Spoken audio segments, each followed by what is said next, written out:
नमस्कार दोस्तों, मैं हूं आपकी होस्ट और दोस्त ज्योतिका शर्मा और स्वागत है आप सबका फंकेयर के इस शो में जिसका नाम है आरोग्य, जहां मैं आपको दूंगी home remedies for health issues. दोस्तों, आज की डेट का बहुत ही इम्पोर्टेंट मुद्दा है डिप्रेशन। लोग डिप्रेशन के इलाज के लिए साइकियाट्रिस्ट के पास जाते हैं, काउंसलर्स के पास जाते हैं, जबकि घरेलू इलाज से ही आप इस स्टेट ऑफ माइंड से बाहर आ सकते हैं। दूध या शहद के साथ एक सेब खाने से मूड अच्छा होता है। 2 छोटी इलायची को पीसकर पाउडर बना लें, फिर इसे गुनगुने पानी में चीनी के साथ घोलकर पी लें।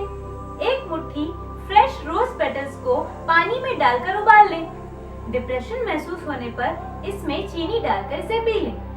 केला डिप्रेशन से लड़ने के लिए बहुत ही फायदेमंद है, तो जो डिप्रेशन में है वो नियमित रूप से केले का सेवन करें, इससे बहुत ही फायदा होगा। तो दोस्तों, उम्मीद करती हूँ आपको मेरा वीडियो पसंद आया होगा, और अगर मेरा वीडियो पसंद आया है तो इसे अपने दोस्तों में शेयर करना मत भूलिए, और हाँ, मेरा चैनल सब्सक्राइब करना बिल्कुल मत भूलिए।